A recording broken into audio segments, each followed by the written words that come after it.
আপনারা জানেন যে সেনাবাহিনীরা প্রথম কাফিতি অঙ্কনের সময় পাহাড়ি ছাত্রের উপর তাকে হামলা করেছিল এবং তাকে ধরে নিয়ে গিয়ে নির্যাতন করেছিল। ছাত্ররা তার এই ঘটনার প্রতিবাদে ফুঁসে উঠেছে এবং গ্রাফিতি অঙ্কন দিয়ে তারা জবাব দিয়েছে। ছাত্ররা তখন সেনাবাহিনী আর বাধাগ্রস্ত করতে পারেনি খাগড়াছড়িতে। এমন এক পরিস্থিতিতে কেন সেনাবাহিনীর এই ভূমিকায় সন্তু লারমা এবং ওই নব্য মুখোশরা কেন এই ছাত্রদেরকে বাধাগ্রস্ত করলো, কেন বাধা দিল?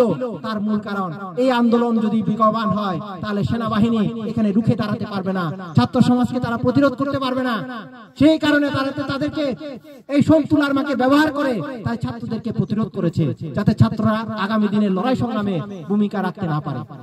যখন ছাত্ররা সংগ্রাম শুরু করলো তখন তাদের সাথে একবারও দেখা করেনি এখনো পর্যন্ত। তারা চেষ্টা করেছে অনেকবার তাদের সাথে দেখা করার জন্য, পার্বত্য চট্টগ্রামের ভাতৃঘাতী সংঘাত বন্ধ করে একটা লড়াই সংগ্রামের পরিস্থিতি তৈরি করা যায় কিনা ছাত্রদের পক্ষ থেকে তারা বারবার চেষ্টা করেছিল, কিন্তু তারা তার সাথে দেখা করতে পারেনি। আপনারা জানেন এই সংগ্রাম সর্বশেষ আমাদের কি বলবো বানের মতো বেশি এসেছিল ছাত্ররা। আবার বান যেভাবে পানি শেষ হয়ে গেলে, বান থেমে গেলে যেমন পানিটা আবার চলে যায়, আগের মতো হয়ে যায়, ঠিক সেরকম একটা পরিস্থিতি আমরা এখন এইরকম পরিস্থিতিতে আছি। সন্তু লারমা আজকে যেই স্বার্থে সেই ছাত্রদের আন্দোলনকে দমন করেছে, যেই স্বার্থে তিনি ভাতৃঘাতী সংঘাত পরিচালনা করছেন, সেই স্বার্থ আমাদের পাহাড়ি জনগণের সংগ্রামের স্বার্থ না, আমাদের জাতির অধিকারের স্বার্থ না।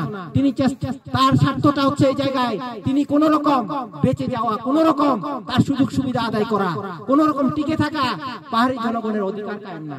যদি অধিকার কায়েম হতো তাহলে তিনি জনগণের স্বার্থে, বৃহত্তর স্বার্থে ঐক্যবদ্ধ সংগ্রামের জন্য প্রস্তুতি নিতেন এবং আজকে ইউপিডিএফ এর সাথে ঐক্যবদ্ধ হয়ে লড়াই সংগ্রামের জন্য তিনি সংগ্রাম করে যেতেন।